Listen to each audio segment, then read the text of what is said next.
All right, so we're talking about recognition. You have heard a lot about recognition already. We've been talking endlessly, it seems, probably, about the three stages of recognition, right? That first initial stage of thinking that you're the only thing that exists and not having a really good sense of who you are. That second stage of confronting a second person who also thinks the same thing, that they're the only thing that exists, and they're ending up being kind of a definite battle, struggle between those two characters.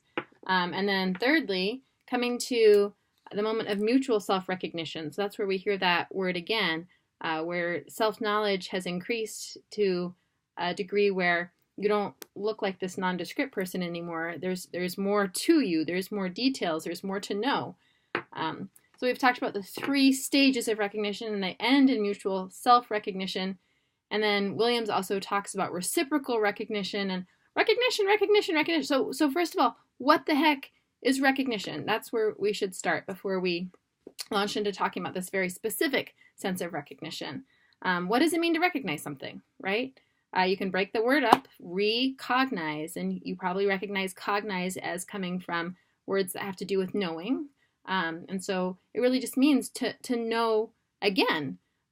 So to see something that you recognize, it's because you already know it and you're seeing it. So you can match what you're seeing against what you already know. So you're knowing it again, right?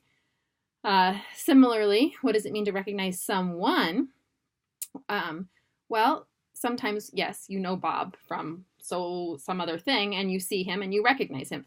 But sometimes we recognize people a little differently, right? Where there's something in them that you recognize. Maybe not them exactly as an individual, but something in them that is familiar in some way too, that you know in some way. And so we say that you recognize something in them that way. So yes, there is definitely recognition happening throughout the three stages of recognition. And that's why this is tricky, okay? There's no recognition in the first stage because there's just the one dude, yeah? Or dudette. There's just the one person. But there is a sort of recognition that happens in the end of the first stage, moving into the second stage, where there's that confrontation, right? What does this peg person see in the other peg person that they know already? Well, this one thinks that it is all that exists in the world, and that it's this being that is universal, and it recognizes that this person thinks that about him or herself as well. Again, I know it's very hard to grasp because we're at this like logically primitive stage. But all that's being recognized is this kind of basic self-certainty or sameness, and that's about it. It's a very superficial kind of recognition. And this is the kind of recognition that is behind that struggle, right? Because, what is it? Neither both can live well. Oh, I don't even know the Harry Potter. I was going to try and do a Harry Potter reference, but I cannot do it at this moment.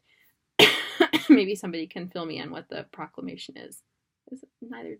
Anyway, okay. So Williams recognizes that that's a bad version of recognition. You can go to page 155 in your text, which I hope you have handy. You should always have handy when we're doing a little video. So this is page 155 on kind of the middle here. Where did I want to start? As I read this, I want you to try and figure out what's different about these two ways.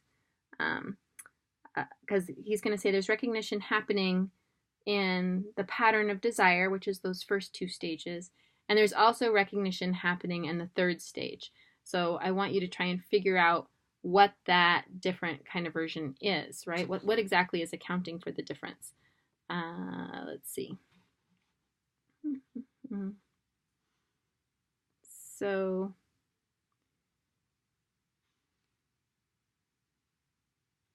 okay, sorry. So I think right from the very beginning of the very last sentence of the second paragraph on page 155, the recognition that really counts is the recognition from the other that is not at the disposal of the self. Recognition, unlike desire, does not essentially involve a reduction of the other to the same. Recognition, that's just the German word for recognition, involves a search for satisfaction in the uncoerced recognition of the other. So that's a specific brand, a specific flavor of recognition, this uncoerced recognition. Although recognition includes self-coincidence or satisfaction, this does not occur through the elimination of the other, but through membership or partnership with the other. So on the one hand, in the pattern of desire, we do have a kind of recognition that's happening, but it's a coerced recognition, right? The master says to the slave, recognize me as being the coolest, most universal creature in the universe. And the slave says, yes, master, I recognize you. But that's a coerced amount of recognition, or coerced kind. But in the pattern of recognition, something has shifted here and allows for this uncoerced recognition, which allows for the possibility of a membership or a partnership. So recognition as there is about you something already that I know because I know it myself. You can recognize something in someone else only if you know it about yourself first. So if your own self-knowledge is really limited, such as this guy's is, there's nothing that you know about what it means to be a self that you can recognize in somebody else. Does that make sense? So if your own self-knowledge is limited, so too will your ability to recognize other people be limited for who and what they are. So another way to tease out this difference here would be to look at another passage, this time on page 150. As I read this, I want you to listen for 3 different ways of establishing somebody's identity. And this is a weird word too, right? Identity. What does identity mean? It comes from the word identical, right? Which means the same. And yet usually when we're talking about somebody's identity, we're talking about the various ways in which they are an individual, right? Very different, not the same as the people who are around them. And so the tension in that word about difference and sameness is what we're really looking at here. My voice has mostly come back, but not entirely. Okay, so page 150.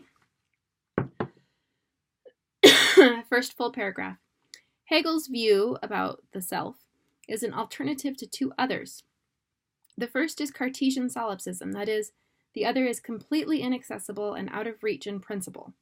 Since Cartesian subjectivity is a prison, solipsism is the human condition. So that's the first view.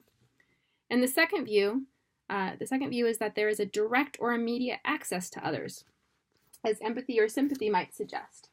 Hold on, I need to dig out a cough drop.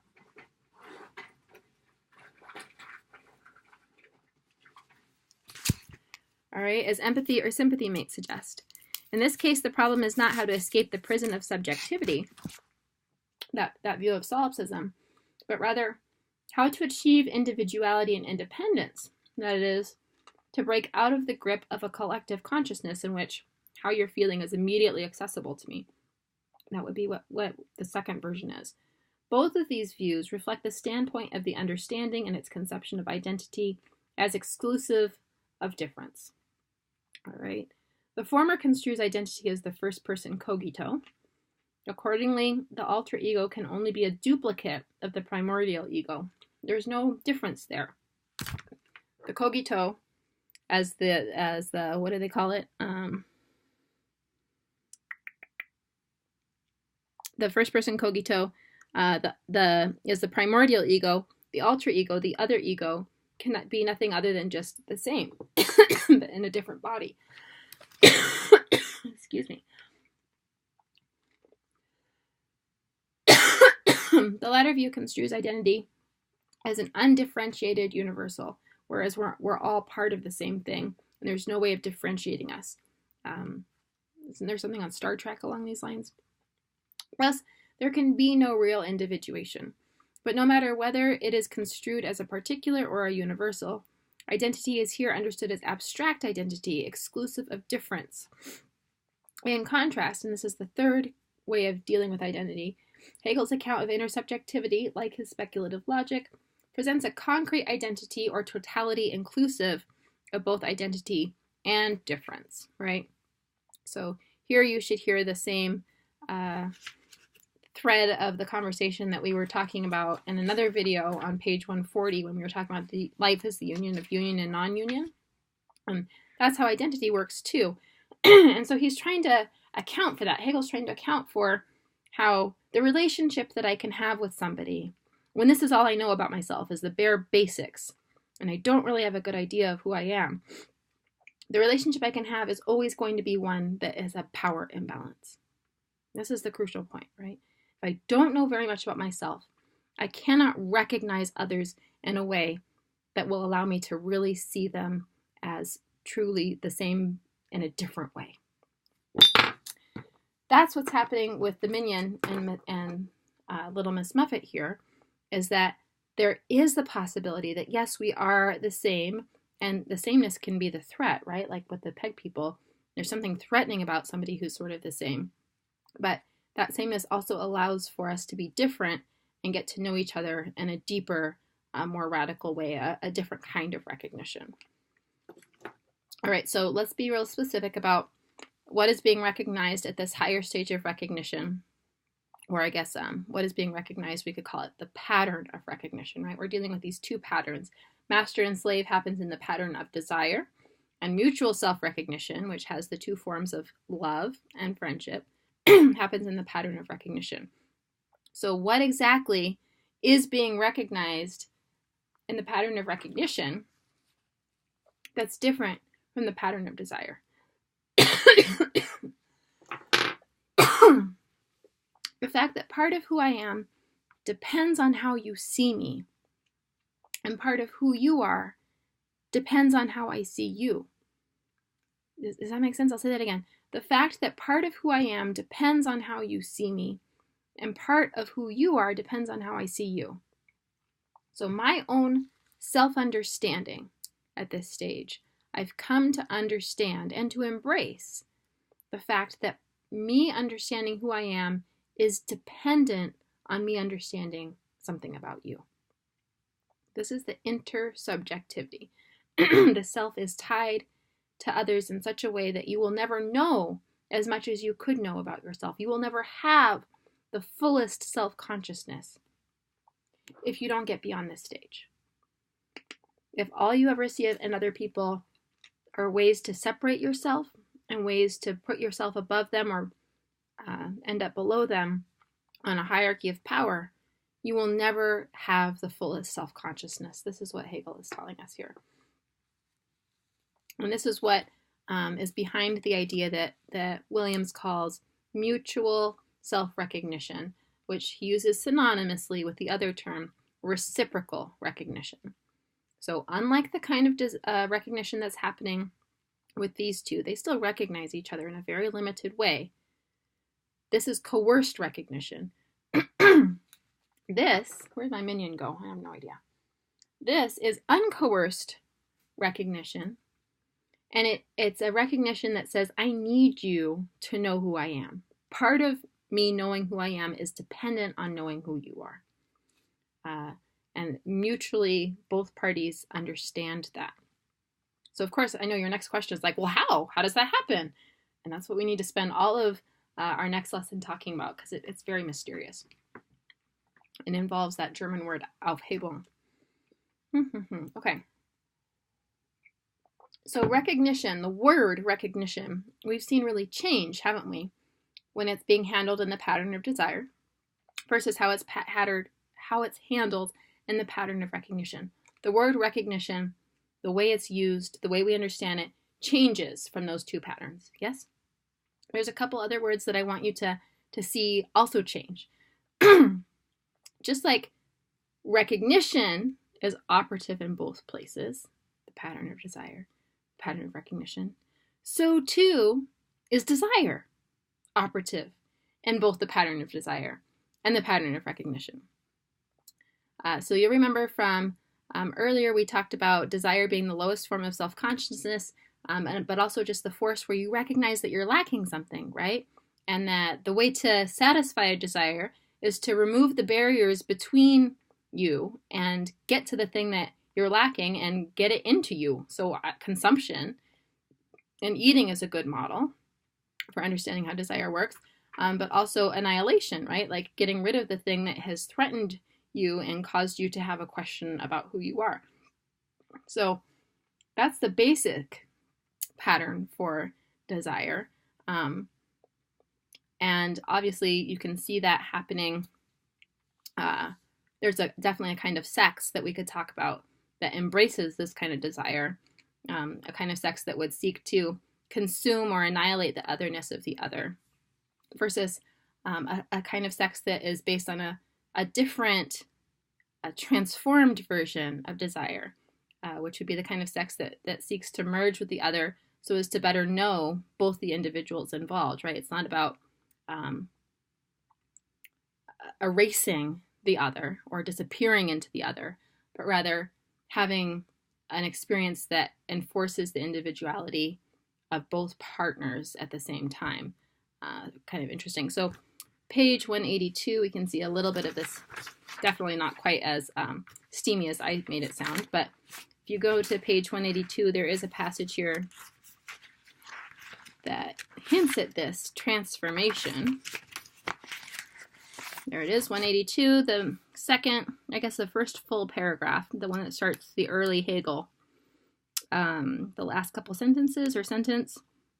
The transition from nature to spirit, you'll remember that the pattern of desire happens in the realm of nature and that the pattern of recognition happens in the realm of spirit. The transition from nature to spirit is made concretely when animal-like desire, that's those German words there, becomes a human relationship. This occurs when, quote, the woman becomes for the man, and really this doesn't need to be gendered, it just is here. The woman becomes for the man something existing in her own right when she ceases to be simply an object of his sexual desire. That's not saying that there's no desire there anymore. It's just that instead of just being an object for one's own desire, there's something more complicated happening, more nuanced happening. So that's one term that makes a transition between the two patterns. Another one, and I really want you to hold on to this term, is freedom. We're going to start talking about this more with our exploration of Walden on Wheels. Freedom, when you look at the master and the slave, which is the relationship that of course characterizes, because the other relationship is one victor and one dead person, yeah? So when we looked at the master and the slave relationship that characterizes the pattern of desire, we see there a kind of freedom that's possible too, right? Here's the master, here's the slave. Talk to me about freedom, and you're going to say, oh, well, freedom in this environment means that the slave somehow breaks free from the master, right? Gets away from the master. Interestingly, I think there's a vernacular way of talking about this, like on the street, which would be being whooped by or whipped or chained down by a partner. Maybe it's not exactly master-slave. Maybe those are perfectly good relationships. But this idea that being in a relationship with somebody ties you down, that it limits your freedom, is one way of talking about this kind of freedom where all it's seen as is being free from something. All right, and I want you to hold that term in your mind, free from, versus another term or another perspective on freedom, which I think you see happening in the pattern of recognition, which is freedom to. Freedom to do something, not freedom from something, but freedom to do something. So to see this happening in the text, look at page 146. This is actually one of Hegel's quotations. The little inset there of Hegel's, the last couple lines. What lies ahead for ordinary consciousness is the experience of what Geist is. And then there's a positive clause that describes what Geist is interesting. This absolute substance as the unity of different independent self-consciousnesses, which in their opposition enjoy perfect freedom and independence. And so here, did you guys know that you were in a relationship? Miss Muffet and Minion, being in a loving, committed relationship, they experience a kind of freedom to be who they most were supposed to be. That it was not, you could not enjoy or understand in a relationship that's structured this way. So freedom from is what we're talking about here. The slave wants to be free from the master. And here we can talk about the possibility of freedom to become who you most are supposed to be. The freedom to have full self-consciousness. The unity of independent self-consciousnesses, which in their opposition enjoy perfect freedom. There's a different kind of freedom that comes with Geist. All right, and then going back to 182 one more time, I promise I'm almost done. That same passage, I just want to highlight that another thing that's shifting here as we move from the pattern of desire to the pattern of recognition is that Hegel traces this line, and I don't think I have any anthropologists this time, but this does make for an interesting conversation. Traces the line between the pattern of desire and the pattern of recognition as being the line that we jump over when we leave being just our animal selves and become something more distinctly human. So backing up a couple lines from where I read earlier on page 182, recognition, well, let's see. This obscure text is found in one of Hegel's most obscure writings. Nevertheless, it is significant, for it implies that recognition of self in other is precisely the feature which distinguishes the human species from pre-human, pre-cultural conditions. This kind of recognition constitutes transition from nature to spirit. So recognition of self and other. Do you remember? That's what I said was the whole core idea behind mutual self-recognition, is that I recognize that there is something in you that I need to know about to know who I am. And this one recognizes that too.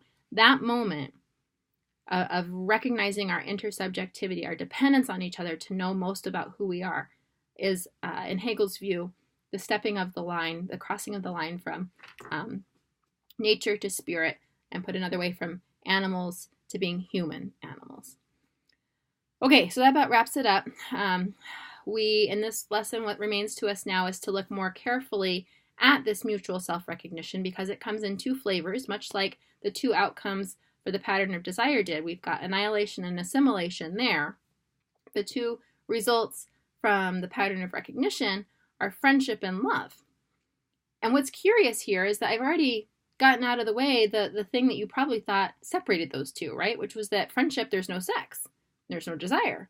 And that in love, there's sex and there's desire. Well, no. I mean, we saw that desire goes through both of these patterns. And so there is definitely desire happening, even perhaps among friends, although definitely not maybe of a sexual nature. We just need to tease out the difference here. What is the difference between friendship for Hegel and love?